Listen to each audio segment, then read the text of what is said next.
Ito yung baskin? JPL. Akala ko. Good afternoon, everyone. Welcome to our post-game press conference. We have here Thea Gagate and Coach Jerry of the Zeus Coffee Thunder Bells who won in straight sets against the Galleries Tower High Risers. Coach, congratulations. After your first win, ito naka-back-to-back wins kayo ngayon. Ano lang siguro yung feeling na ito nakahagod yung momentum yung Zeus Coffee? Excited, syempre. We see them practice, we see them improve. So, gusto namin yung growth, gusto namin yung maturity, lalo yung dala ng mga veterans. Ang laki ng push para sa amin. So, hopefully, tuloy-tuloy ka na. Thank you, Coach. And for Thea, yun lang. Ano lang din siguro yung feeling ng mga players na ito, back-to-back wins. Tapos, sweep pa over Galleries na malakas din sa defense. Happy ako kasi na-translate namin kung ano yung pinag-trainingan namin so far. So, hopefully lang tuloy-tuloy yung transition and para makakuha ng more wins. Thank you. For the Kaya ito yung first time na naglaban kayo with Julio from Lasal to Ala. Ano lang pakiramdam na makatapat mo siya? Okay. Exciting lang din kasi nga, pinag-usapan din namin ito before. And happy lang din ako sa na-improve ni Julia so far. And excited lang din ako para sa upcoming transition namin sa Pro League. We also have our best player of the game here, Jamie. 14 points against Galleries. Gano'n ka lang din siguro proud sa performance mo at ang game na ito nakuha niyo yung second goal. Wala, proud lang. Proud lang. For Coach, yung pagiging libero po ba ni Dali, from temporary adjustment na po ba yun or more an experimental thing moving Depende forward? sa practice. If nakita natin magtutuloy-tuloy, mag-stick tayo. So nothing is fixed naman. Pero kung ano yung nandyan, ano yung may game, ano yung may magaling or maayos ang improvement. So, yun yung gagamitin natin. And for Thea, given obviously net defense yung forte mo, so what particular aspects of your game do you think needs work moving forward with Zeus?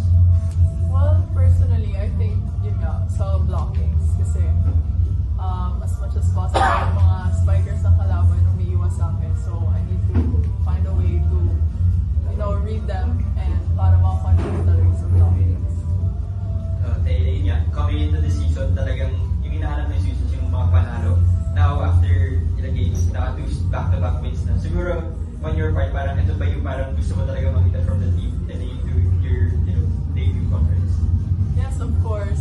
Yun yung personally goal ko din is makatulong talaga para makakuha ng panalo sa team namin. And although we're a new team, parang halos lahat kami puro bata. Just wanted to give a new energy for this conference. Coach, ano yung nakita mong difference sa team na to? Kasi alam naman natin, medyo nung nakaraan, hindi ganun karaming, diba, parang first time yung nanalo. After nung first na win nyo, ano yung nakita mong difference sa team? Pagka may talent talaga malaki yung difference pag higher tier yung recruits mo, yung klase ng recruits, malaking bagay. So Thea will be Thea agad. So iba yung nandyan siya blocking offense, may lamang ka na agad. Easier for us, easier for the team para mag-transition in offense and defense. So, diba? Pag may height, may skills, hindi pwedeng kulang-kulang kasi may depensa ka, wala kang pensa, wala kang blocking. So, ang hirap maglaro ng ganun, kukulang-kulang. So, this time, in terms of height, meron kami, skills, meron kami, ganda, meron kami.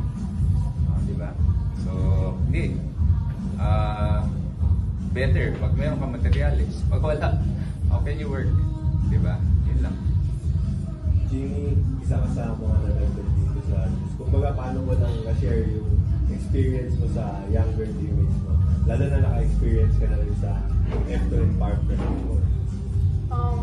Ano naman ako, talented naman ako kasi yung mga teammates ko po kasi hindi naman po sila magpuntang pro, wala silang talent. So, share lang naman po kami ng mga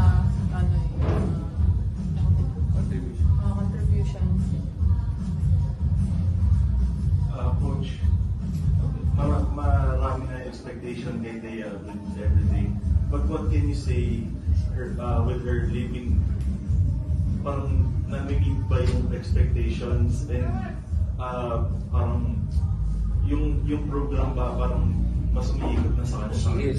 She is, no, living up to her expectations. Siyempre, she is actually in and out of the court. No? Kasi masaya pagka meron kang ganyang teammate. Hopeful ka, pagka may chance ka, may pag-asang manalo agad eh. So excited ka mag-practice, excited kang pumunta ng practice earlier, excited kang ayusin yung mga pinagagawa ni coach kasi teammates mo, kumbaga, talagang kita mo may materials, talagang kita mo may direksyon, pag-aayusin yung trabaho, mayroong papupuntahan. So, ganon with Thea. We're very happy na po na namin siya. And Coach, bagong achievement sa team na 2-1 nga yung record. Ano lang pakiramdam na nakikita niyo yung progress sa ngayon na tuloy-tuloy na ba ito? We are very excited. Yung potential nakikita and somehow na-achieve. So slowly, maaga pa masyado eh. So step by step. So this particular step na-achieve namin, na gusto namin, ni-expect namin. So we're very happy. And say, paano sa'yo na narating ko yung mga sinabi ni Coach? And ikaw nakikita mo personally yung pag-angat ng team na yun naman yung is mga goal mo nung pagsama mo dito. How does it feel now from your perspective seeing and being a part of yung pag-angat ng Zeus sa akin? Thankful ako syempre sa mga kasama ko kasi ginugusto din nilang maglaro para sa team. Like, hindi lang naman yun goal ko, it's a team effort talaga. So, happy lang din ako na, yun nga, pati coaches, management, players, gusto talaga nilang ayusin and buuin para mas maging malakas pa kami as a team. Coach, gano'n ka happy? Medyo maganda yung hindi kayo tatapon ng puntos, 9 errors na. Ano yan, kumbaga, credit to the veterans yan. So, kalmado yung team, alam yung gagawin, hindi panicky. No? So, ako happy and easier for me. Mas madali mag-instruct pagka nakikinig, naiintindihan. And then, merong tao sa loob na ipinapaliwanag sa kanila yung sinasabi ni Coach. So, it helps a lot. For Coach, and I guess Chingy then, next game is against Farm Fresh, so medyo familiar faces. Ano siguro yung magiging mindset ng team heading into that match? Laro lang kami. So, it doesn't matter sino yung nasa kabilang court. Pagka pito ni referee, game on na eh. So, yeah, friends naman kami, everyone. Kumbaga, after ng game, before the game. Pero during game, syempre, lalaro kami. Trabaho lang. Same lang po.